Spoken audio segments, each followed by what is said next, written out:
I'm going to start off this video with a quote. Henry Ford once said, "It is well enough that the people of the nation do not understand our banking and monetary system, for if they did, I believe there would be a revolution before tomorrow morning."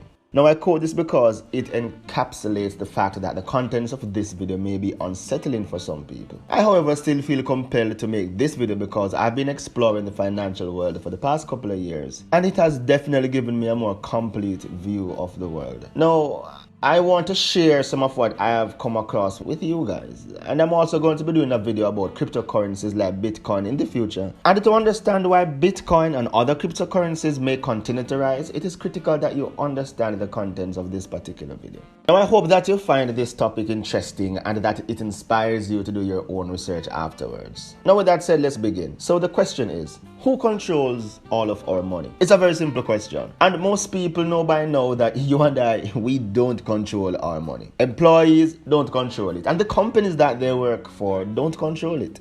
So who does? Where does it even come from in the first place? Alright, I'll give you a hint. Money does not come from the government. So it's a seemingly obvious question that's never asked or even taught in schools for whatever reason.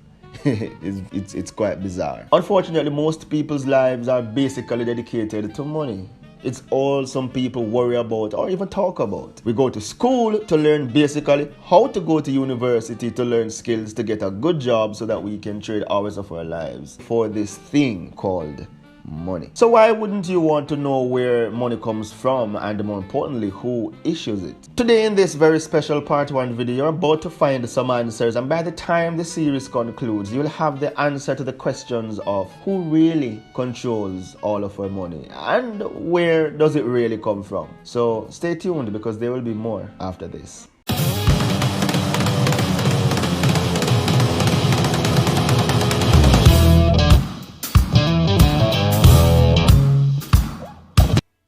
So if you were planning a family, you'd want to know where babies come from. Yeah. And this is a lot about banking. So let me ask you, where does money come from? Where does the money come from? Where does any The money? government prints it. Just print it off. Where does money come from? How is new money created? By labor. People work and produce wealth, and the money is supposed to match that wealth. Where does money come from? Well, I have a pretty different outlook on money. It actually comes from like trees, right? Alright, welcome back to Power Move. If you're brand new, hit that like button, leave your questions or remarks below in the comment section, and share this video with a friend. Also, if you like content on power, success, and other personal and financial strategies, then please subscribe to the channel. However, the subscribe button doesn't really work at its best unless you click the bell icon so that you are notified when we upload videos, and we do this twice per week. Special big ups to everyone returning to the channel for another video. I really appreciate you all. Let's get started. People today can tell that something isn't quite right with our financial system, but they just can't quite put their fingers on it.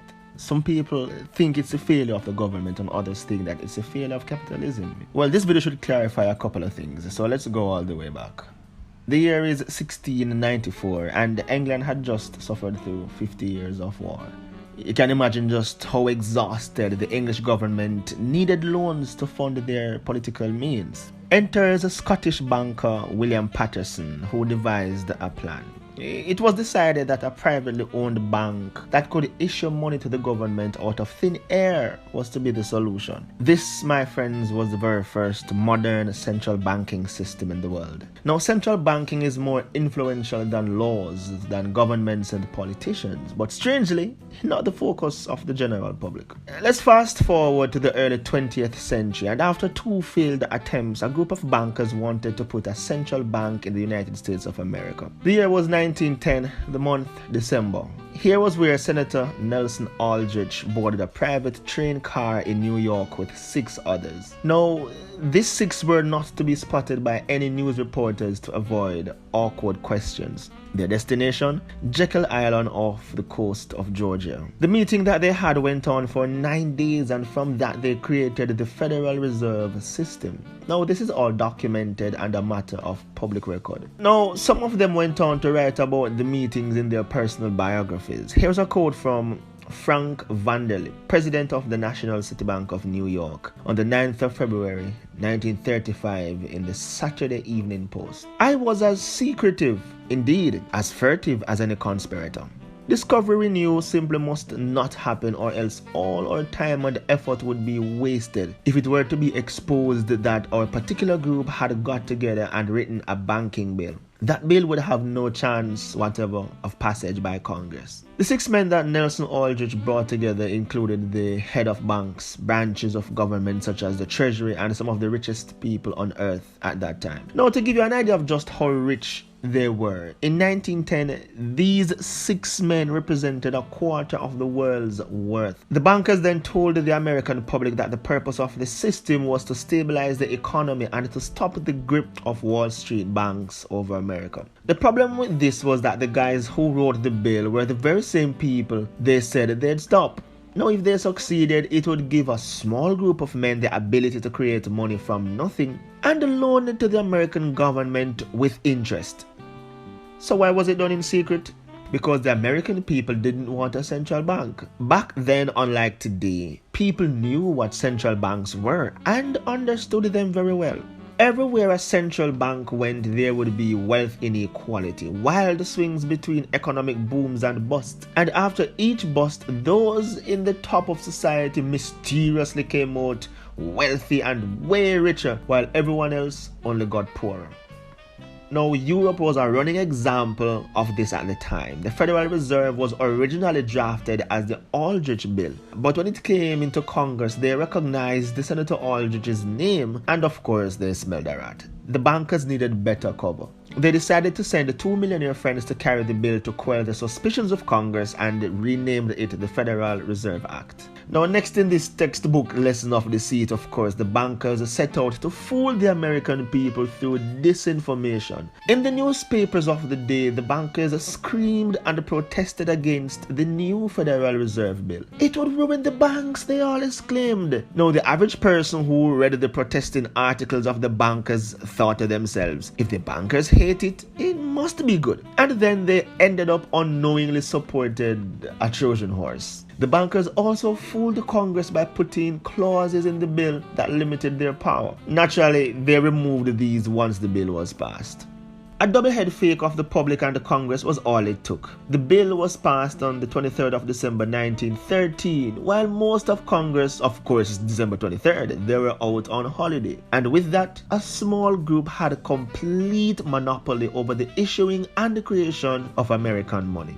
Today, the Federal Reserve is the most powerful entity in the United States, and they are not ashamed to admit it. Here is what former Fed Chairman Alan Greenspan had to say.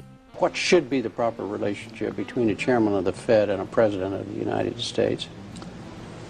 Well, first of all, the Federal Reserve is an independent agency, and that means basically that there is no other agency of government which can overrule actions that we take.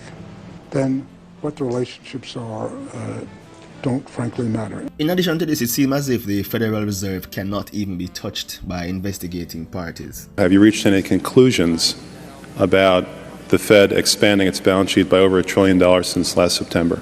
We have not yet reached any conclusions. So I'm asking you if your agency has, in fact, according to Bloomberg, extended $9 trillion in credit, which, by the way, works out to $30,000 for every single man, woman, and child in this country. I'd like to know, if you're not responsible for investigating that, who is? No, we have responsibility for the Federal Reserve's programs and operations, audits, to conduct audits and investigations in that area. In terms of who's responsible for investigating, would you mind repeating the question one more time? Mr. Chairman, my time is up, but I have to tell you honestly, I am shocked to find out that nobody at the Federal Reserve, including the Inspector General, is keeping track of this.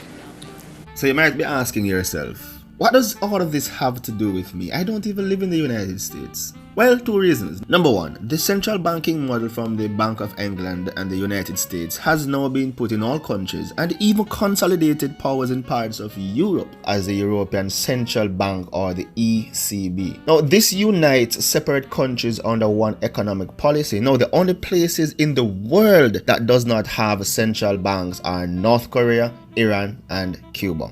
In 2000, this list suspiciously included Afghanistan, Iraq, and Libya.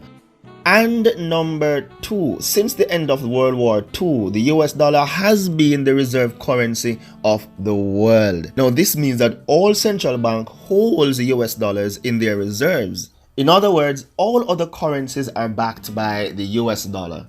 Now, this directly links your country, my country, to the Federal Reserve's monetary policy in America. More on this later. With that said, guys, we have come to the end of part 1 of this particular series. Now, what I want you to do is to, one, give this video a like, leave your comments below. I want to know your thoughts. The next thing I would love for you to do is to ensure that you are subscribed to the channel and the notifications are turned on. That way, you are going to be notified as soon as the other parts of this series they go live on the channel. Hey, I'm happy that you're here and I'm looking forward to seeing you in the next video. I'm Dei-Rasi. Walk good.